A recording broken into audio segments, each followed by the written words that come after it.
तब तक ये लिमिट इस वाले फंक्शन की होगी। ओके, तो इसको भी सॉल्व करने का मैंने आपको बताया था कि इसको आप डिफरेंशिएट कर लोगे। So d sine x is equal to cos x d x, differentiate कर लो, ये हो गया। तो आप पुट कर सकते हैं यहाँ पे। अब लिमिट को भी आपको चेंज करना पड़ेगा। तो साइन एक्स की लिमिट दी गई 0, तो साइन एक्स 0 कब होता है? When x is equal to 0। Okay, implies that x is equal to 0। तो sin x 1 कब होता है? implies that x is equal to at π/2।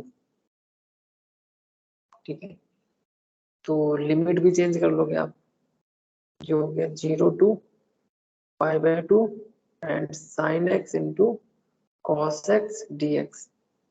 तो अब ये लिमिट इनकी होगी, इस वाले x की होगी। तो यही वाला x यहाँ पे भी दिया गया है, ये भी x है, इनको भी आप चेंज कर लोगे।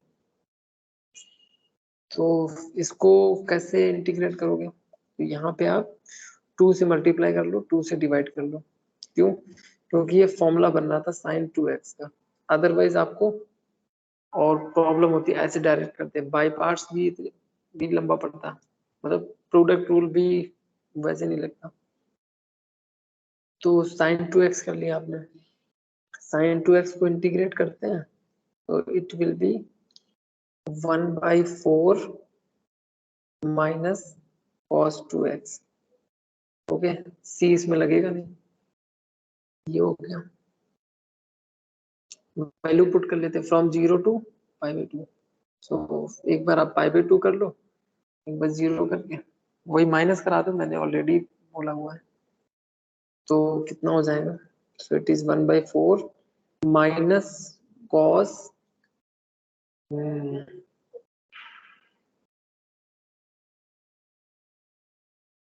ठीक है, पुट कर लो यहाँ पे। So it is minus cos π/2, cos pi कितना -1 हो जाएगा, तो इट इज ऑल्सो -1। फिर एक तो ये हो गया, माइनस आपको करना है cos 0, cos 0 पे 1 होता, so it will be 1/4। Solve कर लो इसको। अच्छा, सेम क्वेश्चन अगर ऐसे दिया रहता है x is equal to 0 to 1 sin x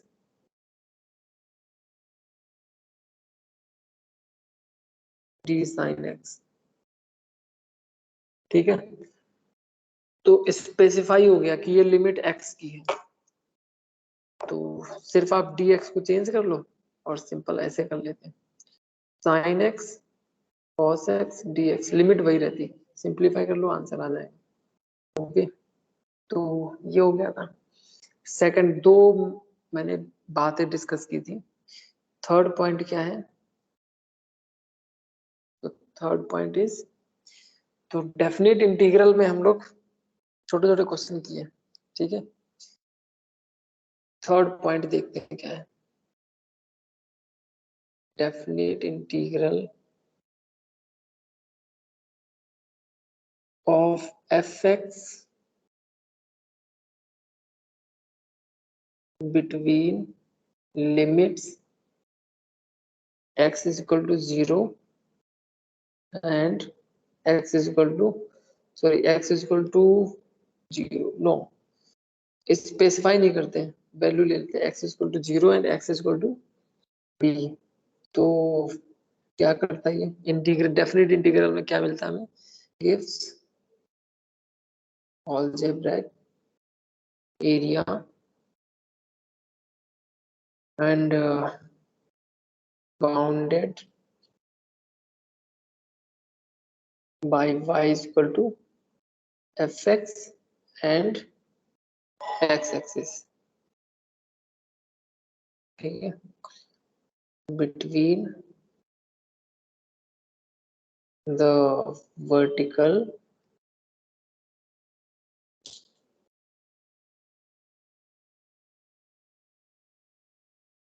between the vertical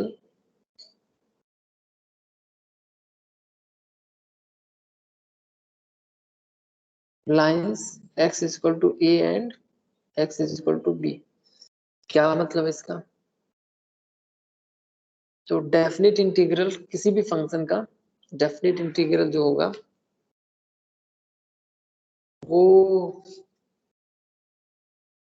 definite integral कोई लिमिट अपने पास है between x equal to a and x equal to b। इसके बीच में अगर किसी का डेफिनेट इंटीग्रल निकाल रहे हैं वो क्या देता है, वो में अलजेब्रिक एरिया देगा। ठीक है, अलजेब्रिक एरिया क्या होगी, bounded by y equal to fx and x axis between x equal to a and x equal to b। तो जब हम इंटीग्रेट करेंगे तो हमें एरिया मिलेगा particular x equal to a और x इक्वल टू b के बीच में। x इक्वल टू a क्या है, x एक्सिस पे वर्टिकल लाइन है at x equal to a, x axis पे vertical line at x equal to b। ये दोनों वर्टिकल लाइन ग्राफ को जहाँ पे इंटरसेक्ट करेंगे, कट करेंगे, तो इन दोनों के बीच की जो एरिया होगी वो अलजेब्रिक एरिया होगी। मतलब डेफिनेट इंटीग्रल में जब हम x इक्वल टू a और b पुट करेंगे ना वो आएगा। अलजेब्रिक एरिया का क्या मतलब है, तो एरिया पॉजिटिव नेगेटिव होता नहीं, मतलब ऑलवेज पॉजिटिव रहता है। ऑलवेज पॉजिटिव रहेगा तो अलजेब्रिक एरिया का मतलब है कि जो सॉल्व करने पे जो आंसर प्लस या माइनस जो भी आएगा वो अलजेब्रिक एरिया होगी। ठीक है, जैसे देख लेते हैं यहाँ पे मैंने ऊपर लिखा अलजेब्रिक एरिया, क्या मतलब इसका,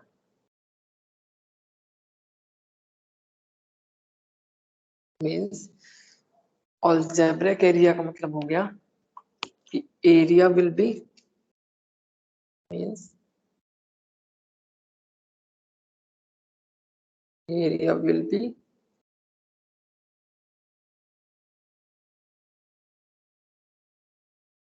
पॉजिटिव इफ जो बाउंडेड रीजन अपने पास, bounded region is above x axis and if bounded region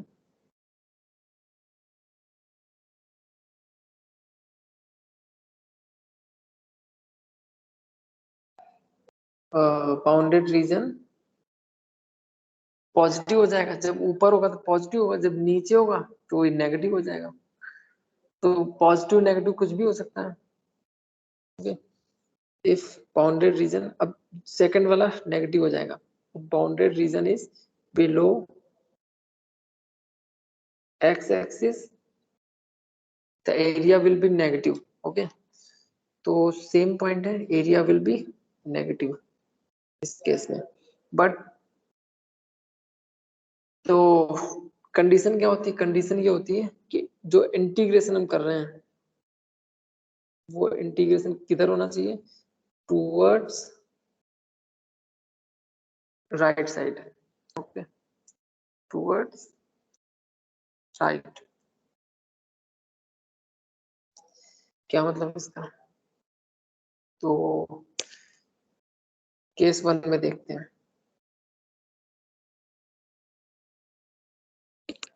जैसे फंक्शन दिया गया अपने पास i is equal to integral of f x from a to b f x d x.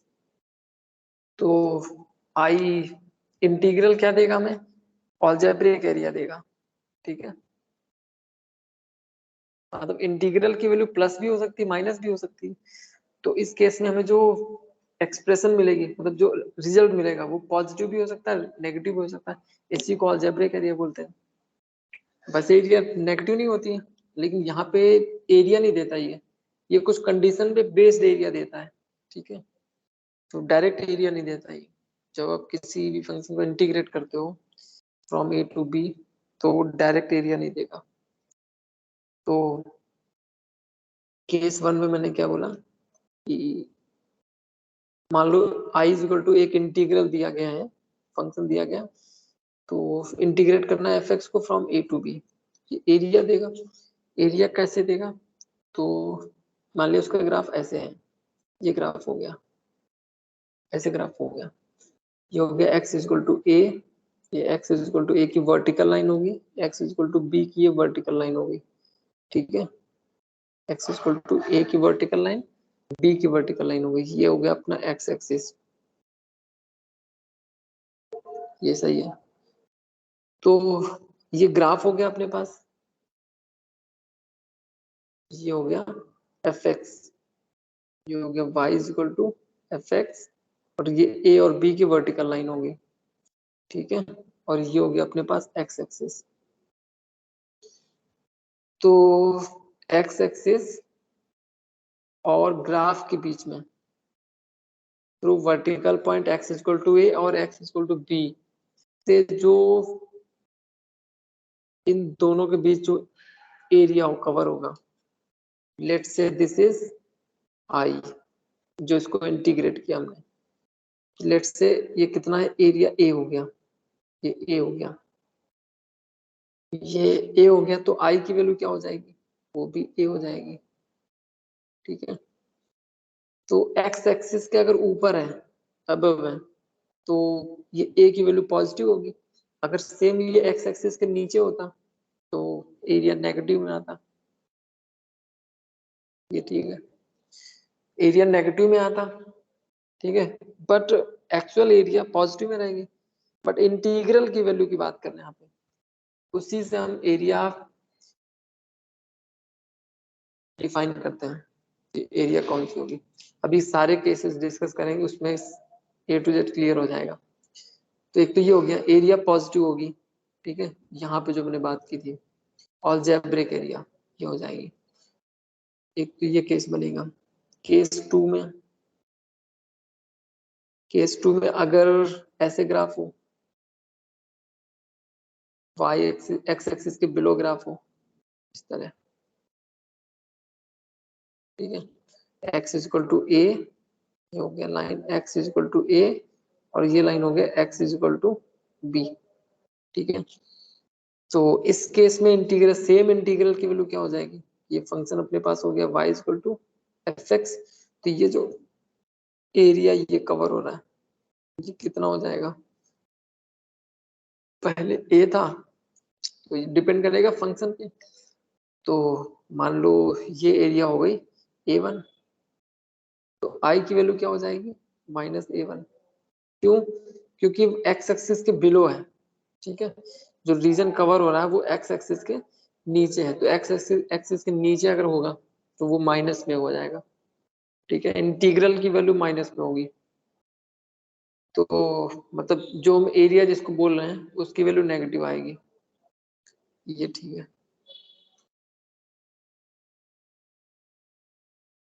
Case three,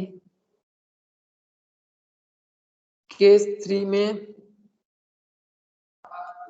मान लो ऐसे दिया गया, जो लिमिट है वो मान लो चेंज कर दी गई कि आई इज इक्वल टू, ये लिमिट नहीं चेंज किया मैंने, वैल्यू चेंज कर दी, ठीक है,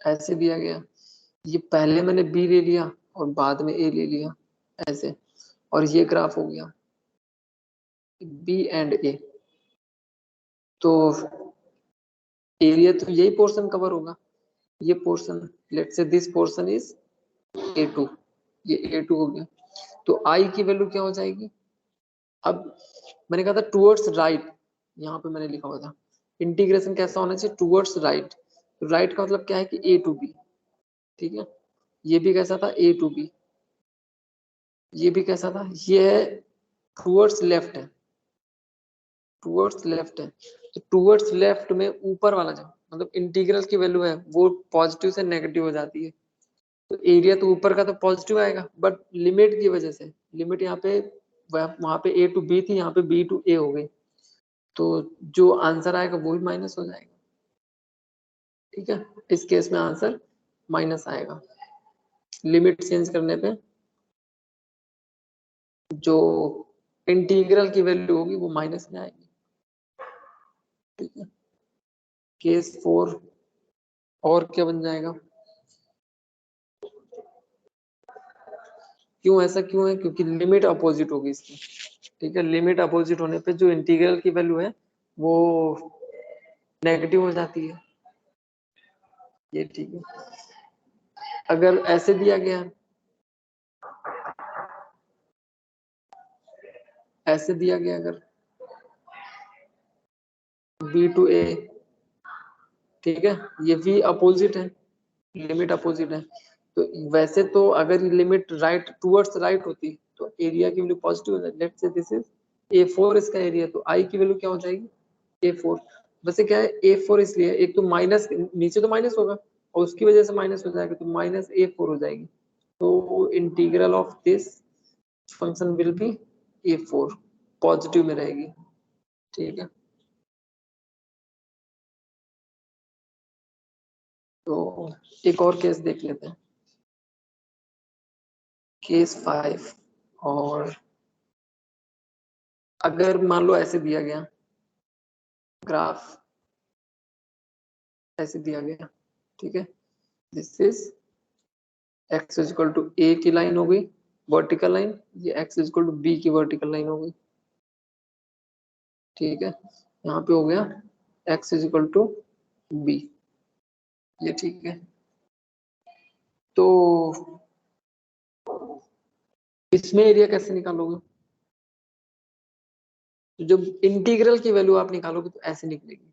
यहाँ पे अगर आप निकालते हो एरिया, मतलब इंटीग्रल के हिसाब से देखें तो लेट्स से दिस इज, अच्छा ये तो अपने पास टूवर्ड्स राइट है, तो नीचे वाला नेगेटिव रहेगा, ऊपर वाला पॉजिटिव रहेगा। Let's say this is a5 और ये कितना हो गया a4, 4 5 हो गया। तो कैसे निकालोगे?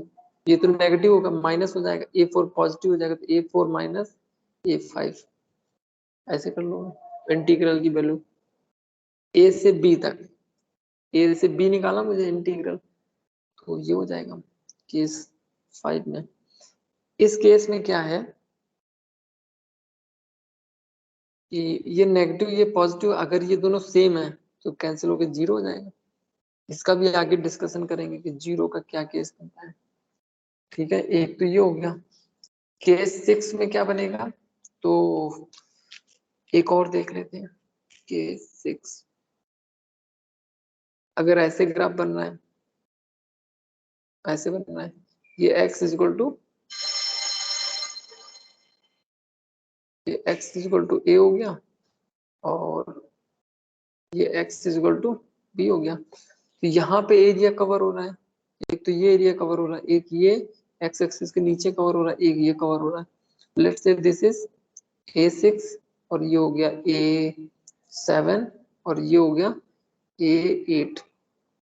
तो a7 तो नेगेटिव होगा और a6 और a8 पॉजिटिव होंगे। बट इस केस में अगर हम इसको चेंज करें तो क्या होगा? वैसे अगर change x equal to a और b के बीच में ही निकालना है, a और b, तो अपना हो जाएगा a6 plus a8 minus a7, ये i की वैल्यू हो जाएगी। ये ठीक है, ये ठीक है। अगर ऐसे दिया होता,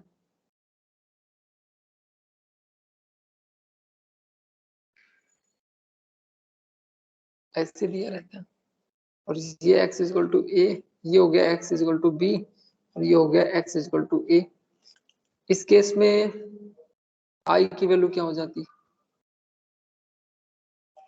तो ये कितना था a6, ये हो गया a7 और ये हो गया a8।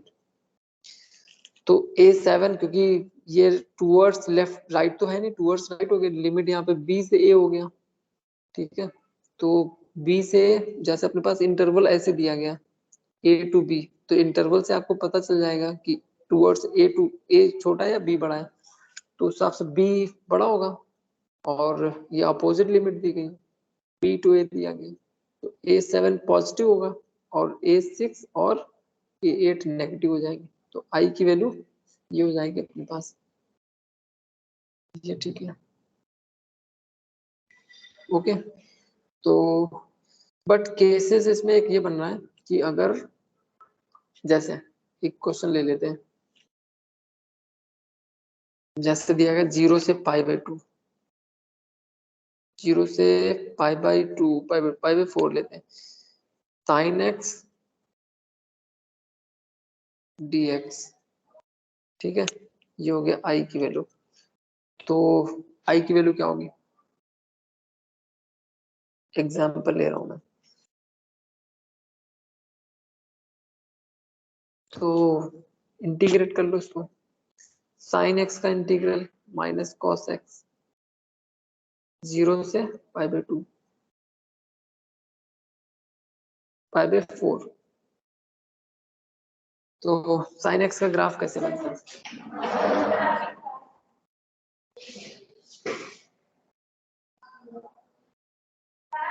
चलो एक बार से ले, हाँ तो ये हो जाएगा। साइन एक्स का ग्राफ कैसे बनेगा? ये हो गया साइन एक्स का ग्राफ, हमें निकालना 0 से π/4, तो ये तो हो गया π/2 और ये हो गया π/4, ठीक है, ये हो गया π/4। तो हमें इस रीजन का एरिया निकालना है, इस रीजन का एरिया निकालना है। तो ये 0 हो गया, 0 से π/4 मतलब टूवर्ड्स राइट है, तो एरिया पॉजिटिव होगा। एरिया पॉजिटिव होगा, कितना एरिया हो जाएगा? तो ये वैल्यू पुट कर लो, minus cos π/4 minus cos 0, so it is -1/√2 and cos 0 is 1, okay, so it is 1। तो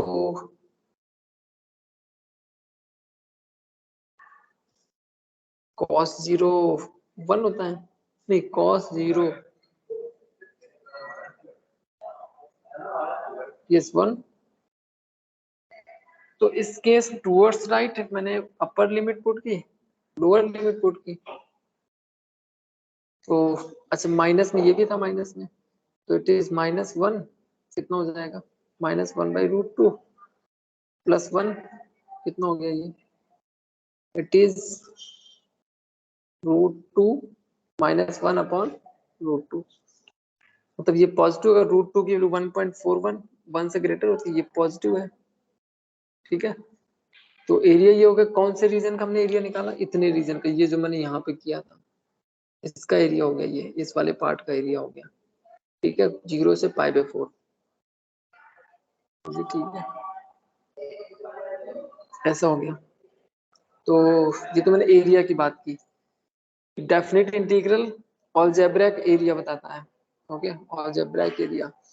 तो फोर्थ पॉइंट नोट डाउन कर लेना, ये सारे देखो मैथ्स मैंने बोला कि जितना ही आप लिखोगे उतना ही आपको आएगी, जितना पेन चलाओगे। वैसे तो मैं पीडीएफ सेंड कर देता हूँ, फिर क्वेश्चन की प्रैक्टिस किया करो। अभी के लिए फिलहाल के लिए क्वेश्चन जो मैं क्वेश्चन देता हूँ वो कर लिया करो, वो नोट डाउन कर लिया करो, ठीक है। तो क्या है, माइंड में भी चलता रहेगा, जो आप लिखते हो ना, तो माइंड का भी एक पोर्शन मतलब उसमें भी लिखता है, तो वो चीज दिमाग में बैठ जाएगी, okay.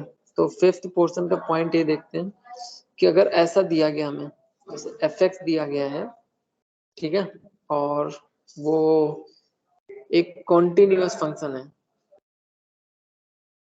Continuous, and from a to b fx dx is equal to 0, ठीक है। इसका जो इंटीग्रल की वैल्यू है वो 0 है ए टू बी में, then fx is equal to 0। अगर f मतलब ए टू बी रीजन में अगर fx 0 आ रहा है, मतलब इंटीग्रल उसका 0 आ रहा है, तो fx भी 0 होगा, ठीक है। तो अगर ऐसा है तो इसमें should have fx equal to 0, मतलब fx equal to 0 should have at least 1 root in a to b. मतलब समझो, अगर ये 0 है तो इसका एरिया 0 आ रहा, तो या तो fx 0 होना चाहिए, या फिर हम एक काम कर सकते हैं कि जो fx इक्वल टू 0 होगा ना, तो यहां से हम fx को 0 करके x की वैल्यू वो निकाल लेंगे जो जिसपे एफ एक्स 0 होगा, ठीक है, ये कर सकते हैं। कैसे? जैसे अभी हमने एक क्वेश्चन ऊपर किया था जिसका एरिया 0 था, ऐसे दिया गया है इस तरह से। अब जब एरिया अगर निकाल, दोनों रीजन की एरिया निकाल रहे हैं, तो ये दोनों रीजन का एरिया 0 तो नहीं होना चाहिए। तो इंटीग्रल की वैल्यू अगर 0 हो गई, बट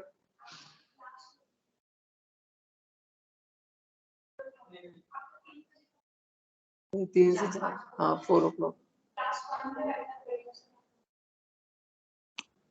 क्लास में बिठा दीजिए, उधर बिठा दीजिए, उधर नहीं खाली हुई।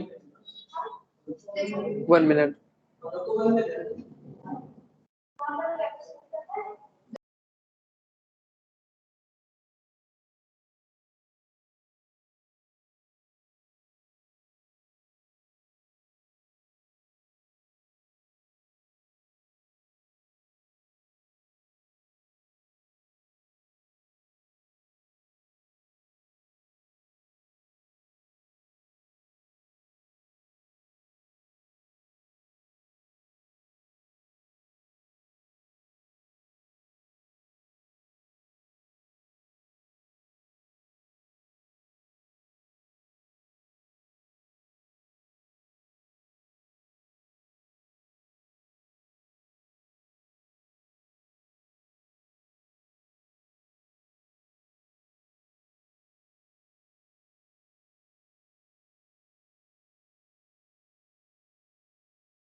ओके, तो हम डिस्कस कर रहे हैं एरिया के बारे में। तो अगर ऐसा एरिया कि एक पोर्शन ऊपर पॉजिटिव है, एक पोर्शन नेगेटिव है, तो वो ग्राफ इसको एक्स एक्सिस को कहीं ना कहीं कट करेगा। मतलब एक रूट उसका होना चाहिए, एटलीस्ट 1 रूट तो होना चाहिए। ठीक है, क्या मतलब इसका? क्योंकि हमें एग्जैक्ट एरिया चाहिए, इंटीग्रल वैल्यू नहीं चाहिए, हमें एरिया चाहिए जो इंटीग्रल की हेल्प से निकालेंगे। अब इंटीग्रल तो हमें अलजेब्रिक एरिया देता है कि आपने सॉल्व किया, सॉल्व करने के बाद जो पॉजिटिव नेगेटिव आया सॉल्व हो गया, तो वो वैल्यू देता है। जैसे अभी हमने ये वाला केस देखा, तो इस केस में आप एग्जैक्ट एरिया तो नहीं निकलेगी, इस केस में एग्जैक्ट एरिया तो नहीं निकलेगी, बट अगर हम इसको ऐसे पार्टली निकालें, यहाँ से यहाँ तक एरिया निकालें, फिर इस पोर्शन का एरिया निकालें, इनकी पॉजिटिव वैल्यू को ऐड करें, इन पोर्शन का एरिया निकालें, तो हमें एग्जैक्ट एरिया मिल जाएगा। ठीक है, तो वो चीज सीखेंगे हम कि इनको पार्टली डिवाइड कैसे करते हैं। तो हमें निकालना पड़ेगा इसका रूट।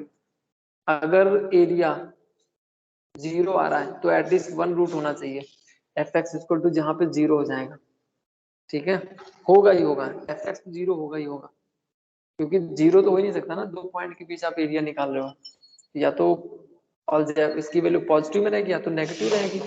अलजेब्रिक की वैल्यू 0 हो सकती है, 0 कैसे होगी, वो सब्ट्रैक्ट हो गए होंगे। ठीक है, जैसे मान लो इसका एरिया है 3, इसका एरिया है 2, तो आई की वैल्यू कितनी आएगी? आई की वैल्यू आ जाएगी, ये तो माइनस में 3 रहेगा, वो ऊपर प्लस रहेगा, I is equal two is -1। तो ये तो अलजेब्रिक की वैल्यू हो गई, इंटीग्रल की वैल्यू हो गई।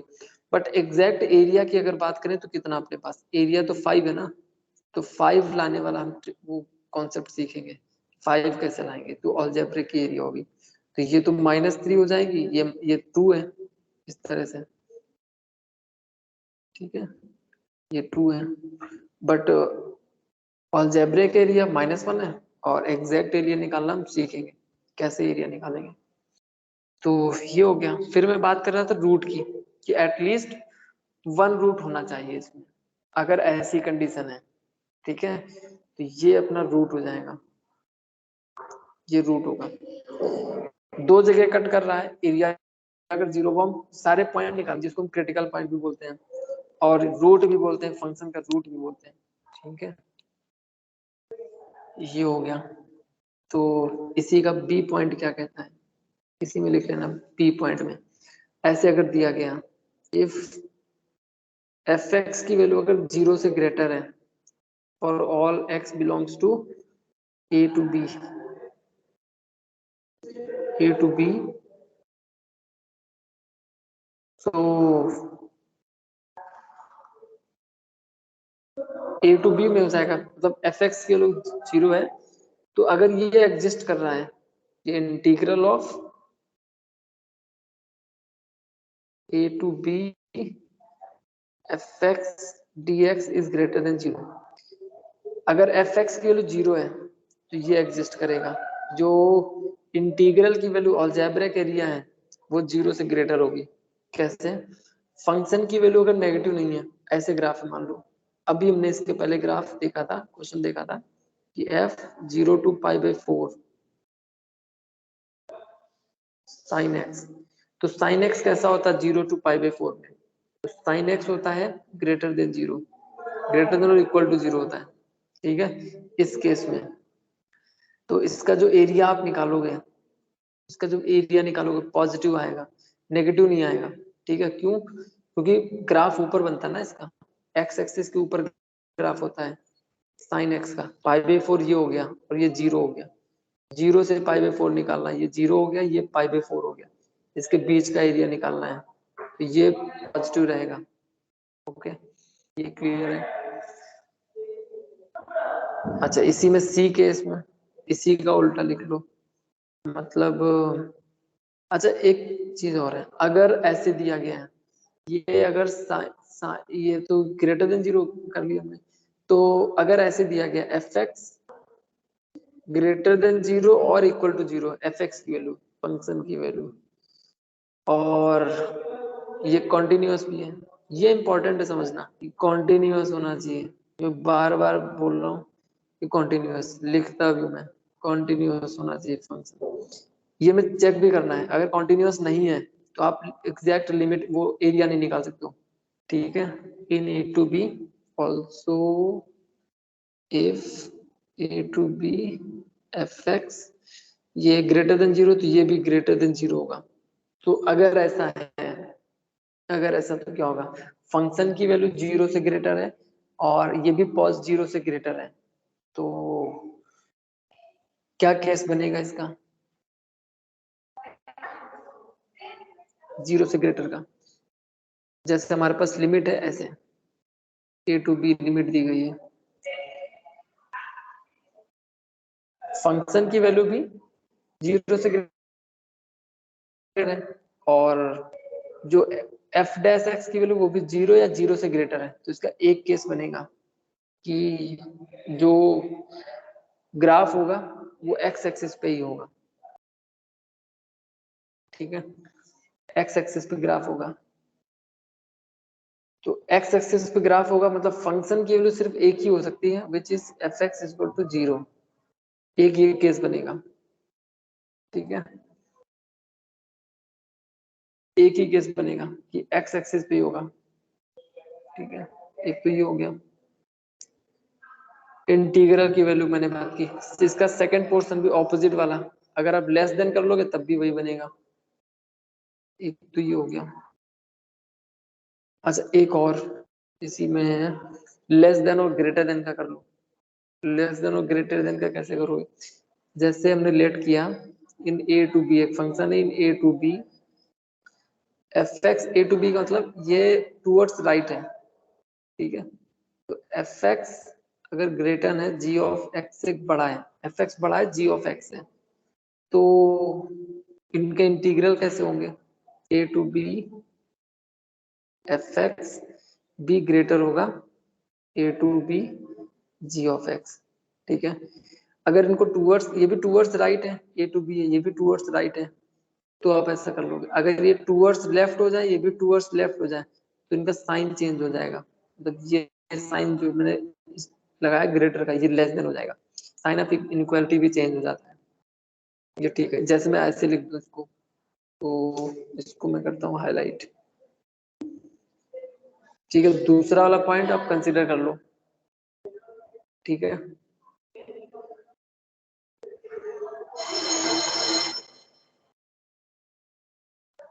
ओके, तो इसका ज्योमेट्रिक इंटरप्रिटेशन कैसे देखोगे?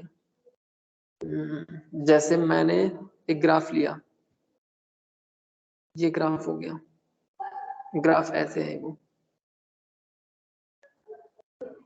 ये हो गया। और दूसरा ग्राफ ये हो गया, ये हो गया एफ, और ये हो गया g of x. X equal to a, x equal to b, a and b, ये वर्टिकल लाइन हो गई यहाँ पे, x equal to a, x equal to b, vertical line. तो इनके बीच में अगर फर्स्ट का ग्राफ अगर आप देखोगे, इस एफ एक्स का ग्राफ देखोगे तो ये एरिया हो गया, एरिया बड़ा है। सेकंड का आप देखोगे ये वाला, इतने का एरिया, तो ये अगर हो गया A1 और ये हो गया A2, तो A1 is greater than A2, बड़ा होगा, तो एरिया भी ऐसे ही बड़ा होगा। ठीक है, तो अलजेब्रिक वैल्यू की हम बात कर रहे हैं, ऐसे जैसे दिया गया, मान लो ये दोनों में अप्लाई होता है, नेगेटिव होगा तब भी अप्लाई होगा उसमें। ठीक है, जैसे एक ग्राफ ऐसे दिया गया, ऐसे मान लो, दूसरा ग्राफ ऐसे दिया गया। ठीक है, तो x इक्वल टू ए और x इक्वल टू बी के बीच में अगर बात करें, ए और बी के बीच में, तो ये हो गया एफ एक्स और ये हो गया g of x. F x बड़ा होगा या जी एक्स बड़ा होगा, तो एरिया वाइज अगर बात करें तो ये ज्यादा कवर कर रहा है ये वाला, बट आई तो अलजेब्रिक एरिया देता है ना, तो अलजेब्रिक इंटीग्रल जो होता है वो अलजेब्रिक एरिया देता है, मतलब नंबर में वो कौन बड़ा है। तो मान लो ये इसका एरिया -2 आया और इसका एरिया -4 आया, तो -2 और -4 में कौन बड़ा है, -2 बड़ा है, तो एफ एक्स अब भी ग्रेटर होगा g of x, sorry, integral of f x a to b, f x तो बड़ा ही था और integral of a to b बड़ा होगा, इंटीग्रल अभी भी बड़ा होगा। ठीक है, एक तो ये हो गया, ऑफ कोर्स एरिया बड़ा होगा जी एक्स का, लेकिन इंटीग्रल जो अलजेब्रिक एरिया होगा वो एफ एक्स का ही बड़ा होगा। तो एक तो ये केस हो गया अपने पास। इससे रिलेटेड एक क्वेश्चन देख लेते हैं, इससे रिलेटेड क्वेश्चन देखने एक क्वेश्चन देखते हैं, जैसे अपने पास दिया गया है, इसको कर लेते हैं, विच इज ग्रेटर। ठीक है, क्वेश्चन 1, इसका एक पार्ट दिया गया है, from 0 to π/2 sin cube x dx, and दूसरा दिया गया from 0 to π/2 sin 5x dx। इन दोनों में से कौन बड़ा होगा।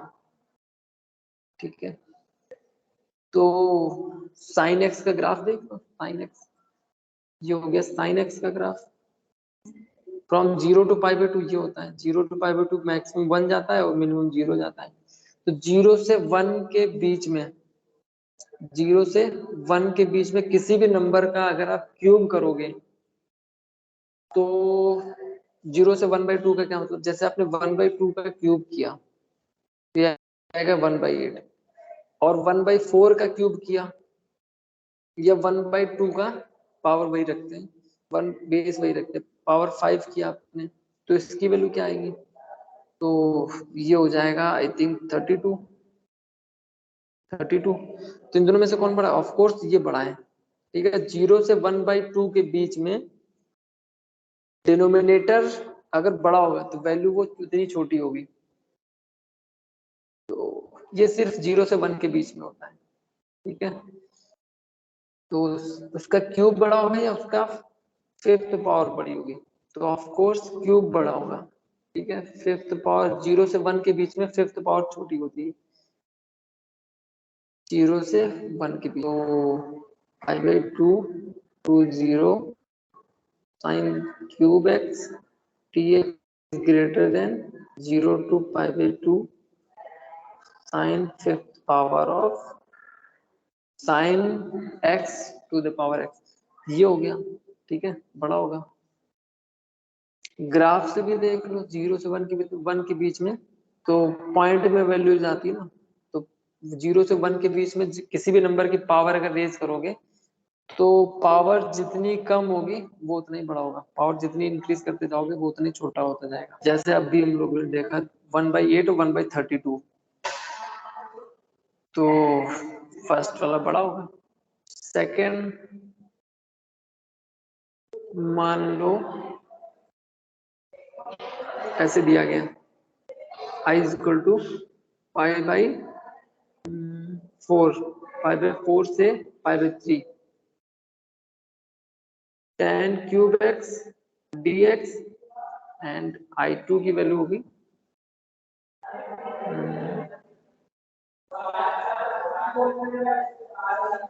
तो अगर यहाँ पे आप ये भी ऑब्जर्व कर सकते हो, ये मैंने साइन क्यूब ये लिखे ना, यहाँ पे आप ये भी ऑब्जर्व कर सकते हो कि साइन क्यूब एक्स बड़ा है साइन फिफ्थ पावर से, ये बड़ा है तो इसी का रिजल्ट है ये।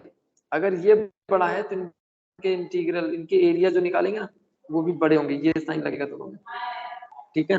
बेसिकली इसी से ऑब्जर्व किया, साइन एक्स का ये ग्राफ होता है 0 से 1 के बीच में क्यूब करोगे और उसी को 5 करोगे तो क्यूब बड़ा होगा, तो मैं इन्हीं को ऑब्जर्व करना होता है।